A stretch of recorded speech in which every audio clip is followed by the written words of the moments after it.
Good morning, Funky Lover. Good morning, dragons and damsels. Thank you. I had a fun time doing my eye makeup this morning. I'm glad you like it. So we can take another deep breath in and exhale with a tone similar to that of our speaking voice.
Good morning, all the sensory pleasures. How are you doing today?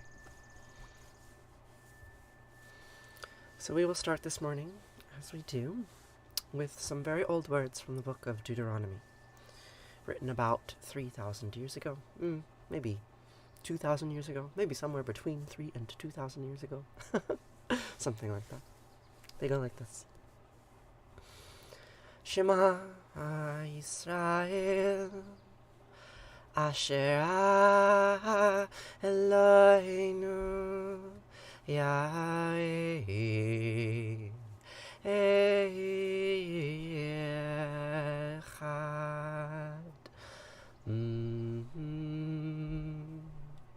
ואהבת את ענת אלוהיך ובכל לבבך ובכל נפשך ובכל מאודך וחיו הדברים האלה אשר נוחים מצווך היום על לבביך ושיננתם לבניך ודיברת בם בשבתך בביתך ולכתך בדרך ובשכבך ובקומך וקשרתם לאות על ידיך וחיו לטוטפות בין עיניך וכתבתם על מזוזות ביתך ובישעריך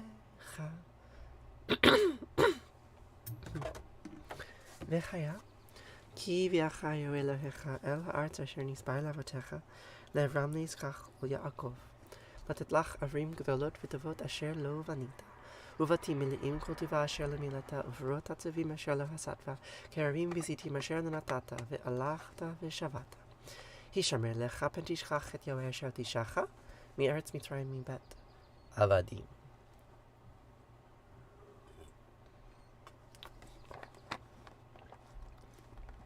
Good morning, good morning. Good morning, Gabby Pie. Good morning, Lilith, the nonsense speaker. Good morning, Trinity, the crazy one. Here we all are together in our diversity. So we're going to continue to read from these old stories. So we've been reading from the Enuma Elish. The Enuma Elish is a Babylonian creation myth, Akkadian creation myth, Sumerian creation myth. Many cultures can lay claim to this myth. And where we left off, Marduk had slain the great mother goddess Tiamat. He had killed her and ripped her body in two. And from the halves of her body, Marduk created the heavens and the earth. And we read this thing, basically, one of the earliest expressions of Babylonian astronomy. Right, so he makes all of these stars in the sky, and then there's an incantation about them, and we read that. Now we're going to continue on to learn about the other parts of Marduk's creation.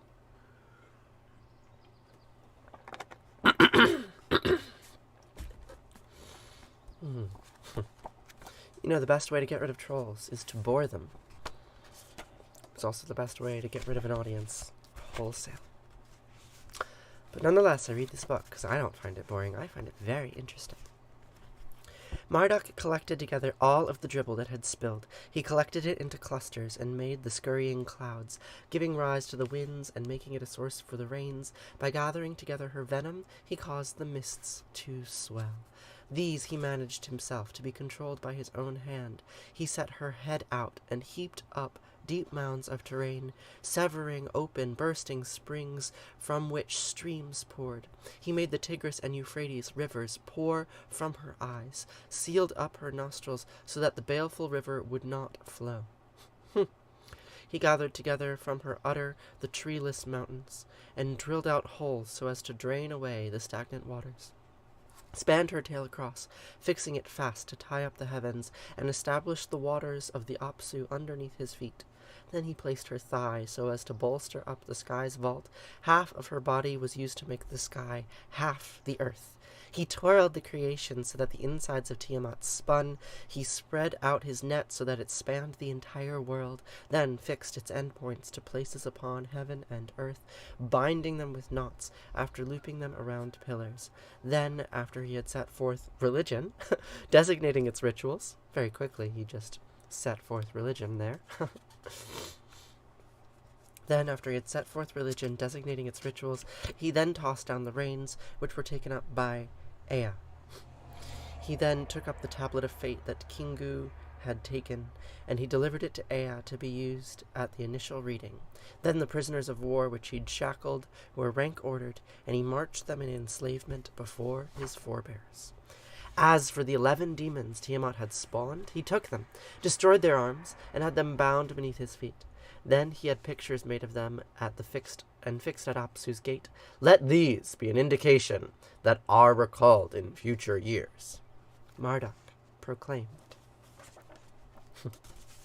And with that, we will pause, and we will continue reading this story tomorrow. The Enuma Elish, this old Babylonian creation myth. There's quite an interesting section we read just there, right? The creation of the world through divine violence, right? Through the destruction of his great-great-great-great-great-great-grandmother, he takes her body and turns it into the world of human beings. Quite a story. You know, you look ethereal too, Angel Morg. I'm sure of it.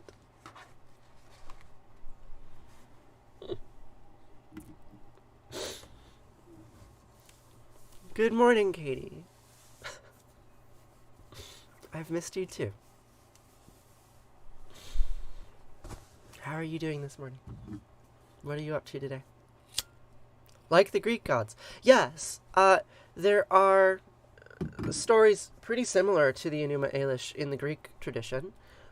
Zeus does something very similar. He consumes the world and vomits it all up, and in so doing, both destroys and creates it.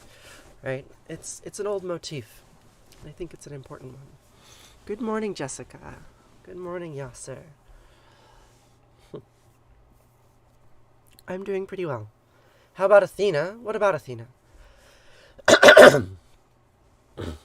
Aphrodite. When I was very early in my transition, I had a dream about Aphrodite. Because you know, the way that Aphrodite was created, um, Kronos was castrated.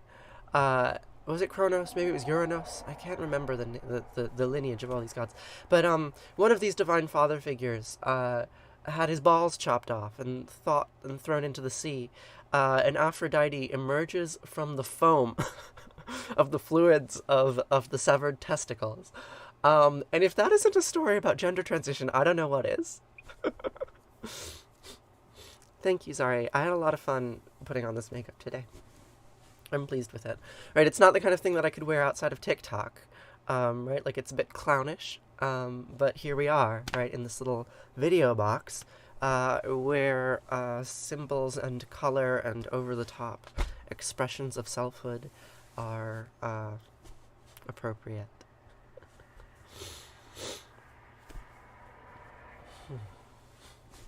So, now we're gonna say Arati. Arati means flame in Sanskrit. And I have to get to the right. It's all stuck. All stuck. Okay.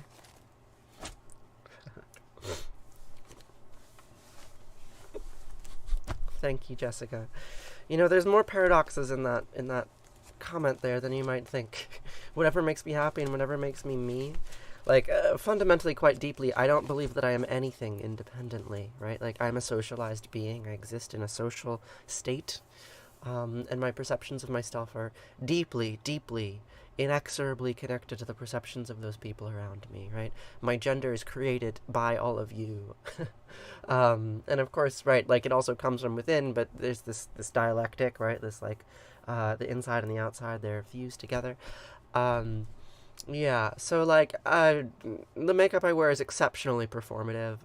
Were I alone in solitude, I would not be wearing it.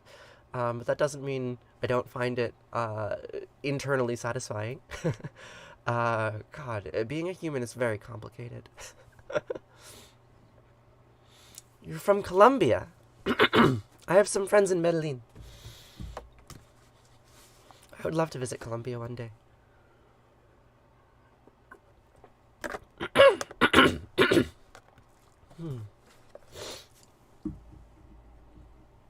You're not muted, Katie. I can see your messages loud and clear. Thank you for using your time and energy to argue with my detractors. I appreciate it. God, what a place this is.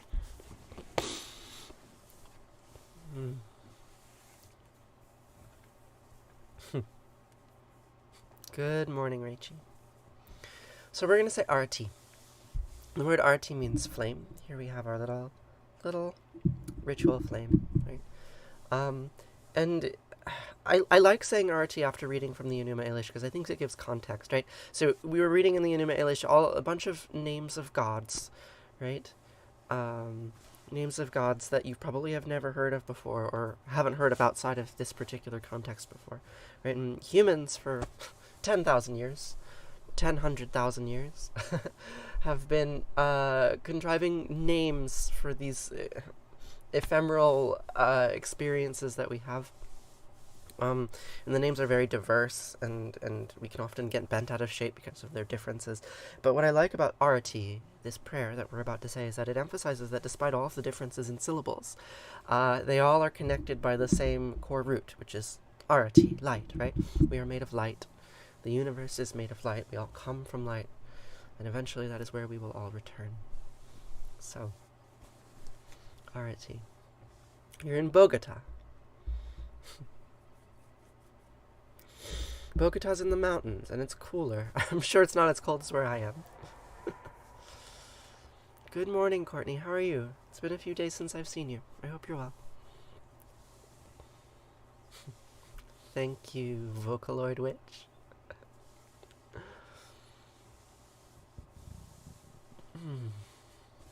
So, if anyone asks while the prayer is going on, the prayer is called Arati, and it means flame. Do I believe light was created by someone or something? That is a very interesting question. Humaira. How do I say your name? Humayranisha. Creation, right? The word creation in English implies a creator, right? It implies agency, right? Creation is a transitive verb, right? Like, I created this makeup look, right? There's another interesting word in Pali called pratitya samutpada, right? Interdependent co-origination. Pratitya samutpada. And there's a graphical image for pratitya samutpada, right? There's many, but this is the one that I'm particularly partial to, right? This is an Ouroboros, right? So the Ouroboros creates itself by consuming itself, right? In this infinite cycle. So I'm not a physicist, right? I don't understand in any great detail the cosmological theories of the origin of matter that are in vogue today, right? And I'm sure that they're wrong in the details, because that's the way that science works.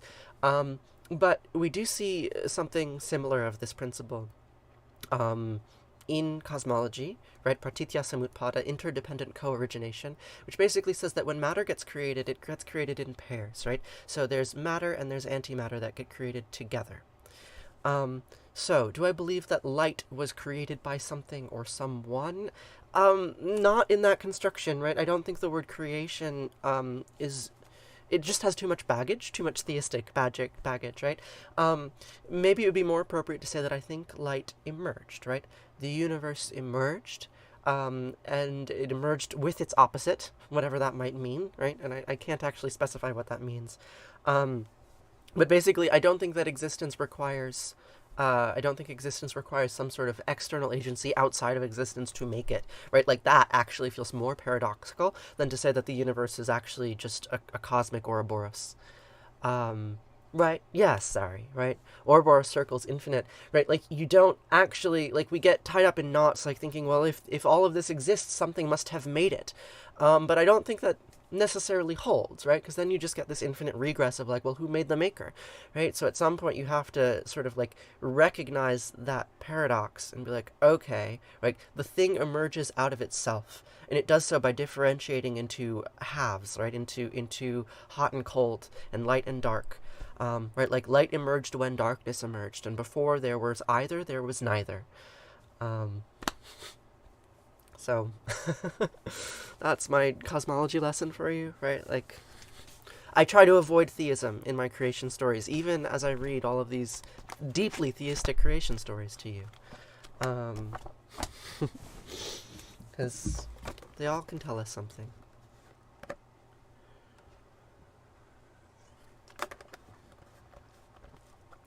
Good. I'm glad I've satisfied you. So, now, with that little story in mind, we can return to Arati, right? And I can remind you again, right? Like, the actual grammar of Arati, Jaya Jaya Arati, and then the name of a god from a particular tradition, a South Indian tradition, right? And many of these traditions are lost to me. Like, I don't actually have full cultural fluency in you know, the stories about Sankaracharya, right? Or Dattatreya. These were gurus. But in the names of all of these gods and divine men, right, like, we can see some sort of commonality, which is light, right? And all of the diversity of all of these creations, like, it all comes from the same source at the beginning.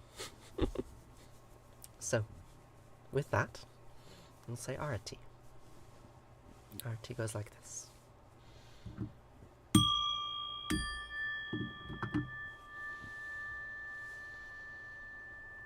Jaya Jaya Arati Vina Vinayaka Vina Vinayaka Shri Ganesha Jaya Jaya Arati Subramanya Subramanya Kartikeya Jaya Jaya Arati Venugopala Venugopala Venuola Papa vidura navanita chora. Jaya Jayarati Venkantaramana. Venkantaramana Bhavani Sankara. Sita Rama Radhe Shama. Jaya Jayarati Gauri Manohara. Gauri Manohara Bhavani Sankara. Samba Sadashiva Uma Maheshwara. Jaya Jayarati Raja Rajeshwari. Raja Rajeshwari Tripura Sundari. Mahalakshmi and Mahasaraswati. Mahakali and Mahashakti. Jaya Jayarati Anjaneya. Anjaneya Hanumanta. Jaya Jayarati Dattatreya. Dattatreya Trimutriya Vatara. Jaya Jayarati Adityaya. Adityaya Bhaskaraya. Jaya Jayarati Sanistaraya. Sanistaraya Bhaskaraya. Jaya Jayarati Sankaracharya. Sankaracharya Advaita Gurave. Jaya Jayarati Sadgurunata. Sadgurunata Shivananda. Jaya Jayarati Vishnu Devananda. Vishnu Devananda. Vishnu Devananda. Jaya Jayarati Jaya Jayarati Agastya Munaye. Agastya Munaye Shyama Priyaye. Jaya Jayarati Ayappa Swamine. Ayappa Swamine Dharma Shastave. Jaya Jayarati Jesus Gurave. Moses Gurave. Buddha Gurave. Jaya Jayarati Muhammad Gurave. Guru Nanak Gurave. Samastya Gurubho Namaha. Jaya Jayarati Venugopala. Natatra Siyabati Natanjakaratam Nima Vidyobati Kutayamagni Twameva Bantamabandi Sarvam Tasya Basya Samidam Vivanti Om Gange Kayamune Kaiva Govari Saraswati Narmade Siddhika Verihiya Namastitam Namo Namaha. Twameva Mata Japita Twameva Twameva Bandisha Saka Twameva Twameva Vidya Javinam Twameva Twameva Sarvam Mama Deva Deva Kayena Vacha Manasandhyarva Buddhyatmanava Prakrite Sabhavad Karomyadyat Mangalam Parasmahe Narayana Iti Sarmar Payami Sarvadhamam Pravichayama Makam Sarvadhambaja Aham Sva Sarva Papayo Mokshayami Masucha. Whatever actions I perform with my body, speech, mind, senses, my nature, my intellect, or my emotions, all these I dedicate to you. Thank you so much for being here today with me. Heather, you did not miss the rice eating. I'm not actually going to be eating breakfast on live stream today because I have a busy day ahead of me. I have students arriving tomorrow, so I have to finish up all of their camping sites and make sure their kitchen is ready and all of this. So, hello. Hi, Eve. How are you doing? So, I have one final prayer for you this morning before we get on with the rest of our days. This prayer is called Kaddish. Good morning, Dr. Punk.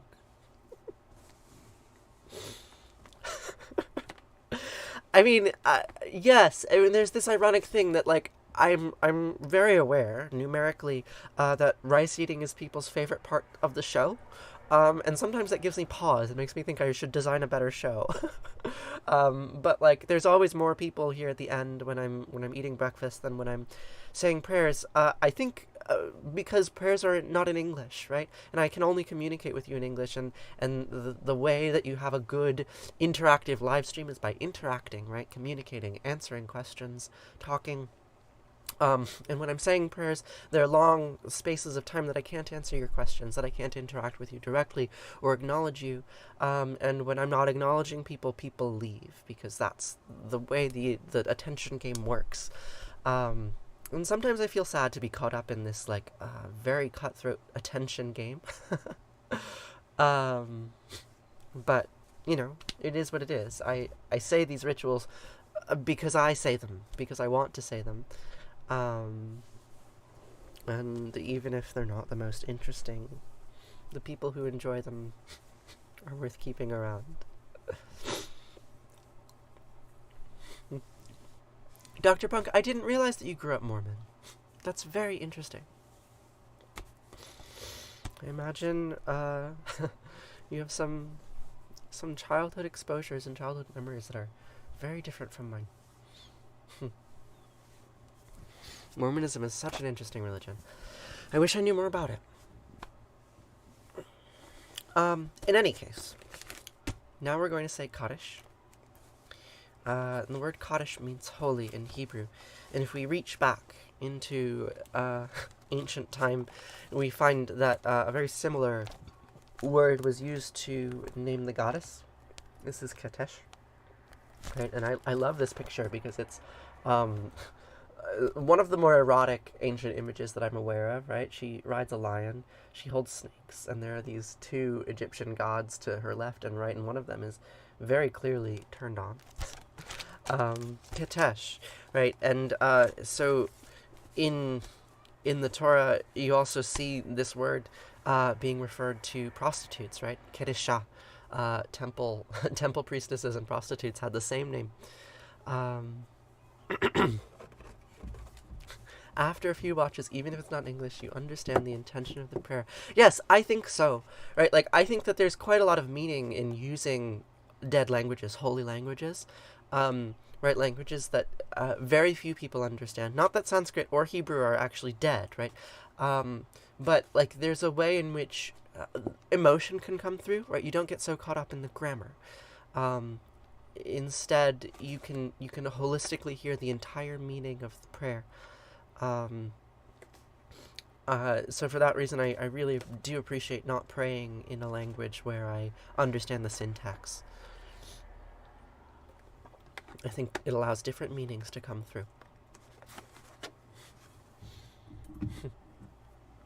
You were raised Catholic and you've explored a number of different religions and decided no religion is best for you. I think I could say the same, right? I don't know. I mean, maybe this is extremely religious, but I also am not involved in any religious communities, right? Because I couldn't find one that fit me. Except perhaps this one right here. I love y'all so much. I'm really grateful that I get to spend this time with you every morning. It's really cool. So, we're going to say Kaddish. The word Kaddish means holy, and many other things besides. And this is a prayer of mourning, right? And I can tell you this is a prayer of mourning, even if you look up the English translation online, you'll find that there's not a single word of grief in it, right? It's all about praising God. Yet somehow, this prayer has become a prayer of mourning through complicated historical twists and turns. And so, we mourn. We mourn with praise and with gratitude. And with these words, we can publicly grieve and release those things that need releasing in our lives. So if there's anyone that you are mourning, anything that you are grieving the loss of, feel free to put their names in the chat as we say the Mourner's Kaddish with these words. Vid Kadal, Vid Kadash, Shemei Rabba.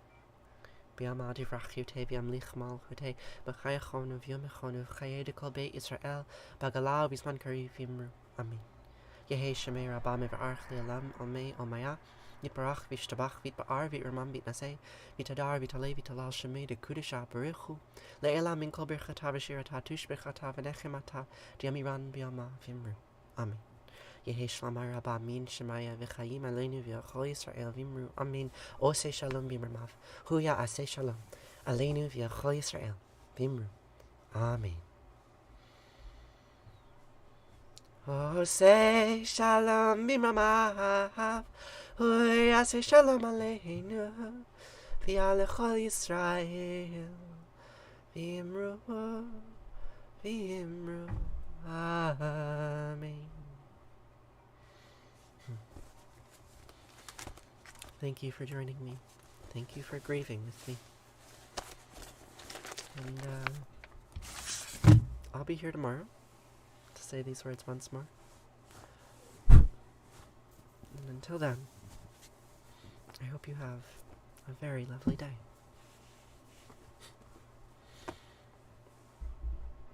Farewell, friends. Thank you for being here. What's on the agenda today? Kate, my students are arriving tomorrow. So I have to do some final camp prep. I have to set up one more tent, and I have to clean up the kitchen site. I have a long list of items that need to be brought from the farmhouse up to the field site. So I'm gonna go back and forth 27 times, moving objects around to make sure that when my students arrive, they can be comfortable. Because many of them have camped before, right? They will be living outside for 5 weeks, and they're gonna be uncomfortable. And I've told them, hey, you're gonna be uncomfortable, but still, I have to try to make them as comfortable as I can. So I'm gonna bring them some things. So that's what I'm doing today. And maybe if I have extra time after that, I will edit a TikTok. I would love to get a TikTok posted by the end of the day. I would love to. I don't know if I will be able to do that, but I will try. I built them an outhouse. It's a hole in the ground with a toilet seat on top, and they shit in it. It'll be a rustic experience, that's for sure. Alright. So, I'm gonna get going, but have a lovely day, everyone, and I will see you here very, very soon to do all of this again. Okay, farewell.